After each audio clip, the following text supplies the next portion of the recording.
മക്കളെ, അപ്പം നമ്മുടെ +1 ബയോളജിയിൽ കഴിഞ്ഞ കുറേ വർഷങ്ങളായിട്ട് നിങ്ങൾക്കറിയാം ഒത്തിരി പ്രീവിയസ് ഇയർ ക്വസ്റ്റ്യൻ പേപ്പേഴ്സ് ഉണ്ട് അല്ലേ.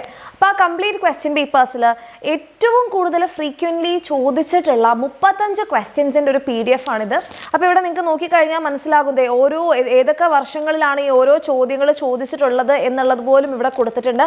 അപ്പോൾ അത്തരത്തിലുള്ള 35 ക്വസ്റ്റ്യൻസ് ആണ് ഈ ഒരു PDF-ലുള്ളത്. അപ്പോൾ നിങ്ങൾ ഇതിപ്പം നമ്മൾ ഒത്തിരി കഴിഞ്ഞ വർഷങ്ങളിലൊക്കെ ആയിട്ട് കുറേ പ്രീവിയസ് ഇയർ ക്വസ്റ്റ്യൻസ് ഒക്കെ നടക്കുന്നുണ്ട്. പ്രീവിയസ് ഇയറിലൊക്കെ ഒത്തിരി ക്വസ്റ്റ്യൻസ് ഉണ്ട്. നിങ്ങൾക്ക് നോക്കിക്കഴിഞ്ഞാൽ മനസ്സിലാവും കഴിഞ്ഞ വർഷങ്ങളിലൊക്കെ പാറ്റേൺ ചേഞ്ച് ഒക്കെ വന്നിട്ടുണ്ട്. അപ്പോൾ പാറ്റേൺ ചേഞ്ച് ഒക്കെ വന്നിട്ടും അതിലൊന്നും ഒഴിവാക്കപ്പെടാത്ത കുറേ ക്വസ്റ്റ്യൻസും ഇതിനകത്തുണ്ട്. അപ്പോൾ ഈ ക്വസ്റ്റ്യൻസ് നിങ്ങൾ നോക്കിക്കഴിഞ്ഞാൽ അല്ലെങ്കിൽ ഈ ക്വസ്റ്റ്യൻസ് ഒക്കെ വെച്ചിട്ട് നിങ്ങൾ കഴിഞ്ഞ വർഷം നിങ്ങളൊരു പബ്ലിക് എക്സാം എഴുതിയിട്ടുണ്ടായിരുന്നെങ്കിൽ തീർച്ചയായിട്ടും നിങ്ങൾക്കൊരു 40+ മാർക്സ് ഉറപ്പിക്കാൻ പറ്റുന്ന രീതിയിലുള്ള എല്ലാ ക്വസ്റ്റ്യൻസും ബോട്ടണിയിലെയും സുവോളജിയിലെയും ക്വസ്റ്റ്യൻസ് ആണ് ഈ ഒരു PDF-ലുള്ളത്.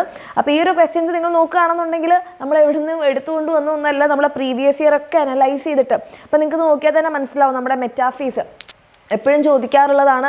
ആൻഡ് അതേപോലെ തന്നെ നമ്മുടെ C4 സൈക്കിൾ എപ്പോഴും ചോദിക്കാറുള്ളതാണ്. അതേപോലെ തന്നെ നമ്മുടെ ഗ്ലൈക്കോലൈസിസിൻ്റെ ഈ സ്റ്റെപ്സും ഗ്ലൈക്കോലൈസിസ് എന്തുകൊണ്ടാണ് യൂണിവേഴ്സൽ പാത്വേ എന്ന് പറയുന്നത്, അതേപോലെ തന്നെ അത് എവിടെയാണ് നടക്കുന്നത്, അങ്ങനത്തെ കാര്യങ്ങൾ, അതുപോലെ തന്നെ നമ്മുടെ എസ്റ്റിമേഷൻ. അപ്പോൾ ഇതൊക്കെ നിങ്ങൾ പ്രീവിയസ് ഇയറിലുള്ള ക്വസ്റ്റ്യൻസ് പ്രാക്ടീസ് ചെയ്തിട്ടുള്ള മക്കളാണെങ്കിൽ നിങ്ങൾക്ക് അറിയാം ഇത് നമ്മുടെ ബേസിക് കോമൺ സെൻസ് വെച്ച് നമുക്ക് മനസ്സിലാക്കാവുന്നതാണ്.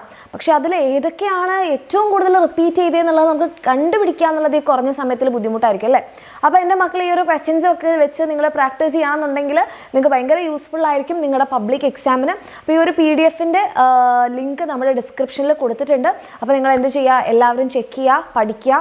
അതേപോലെ തന്നെ ഈ ഇത്തരത്തിലുള്ള ക്വസ്റ്റ്യൻസ് ഒക്കെ തന്നെയാണ് നമ്മൾ ലൈവിൽ ഡിസ്കസ് ചെയ്യുന്നുണ്ടാവുക. അപ്പോൾ നമ്മുടെ എക്സാം ദിവസങ്ങളിലുള്ള ലൈവുകളൊന്നും തന്നെ എൻ്റെ കുട്ടികൾ മിസ് ചെയ്യാതിരിക്കുക. ആൻഡ് ഇത് നിങ്ങൾക്ക് യൂസ്ഫുൾ ആവുകയാണെന്നുണ്ടെങ്കിൽ തീർച്ചയായിട്ടും നിങ്ങളുടെ ഫ്രണ്ട്സിലേക്കൊക്കെ ഷെയർ ചെയ്യുക. ഓക്കെ, അടിപൊളിയായിട്ട് പഠിക്കുക. All the best.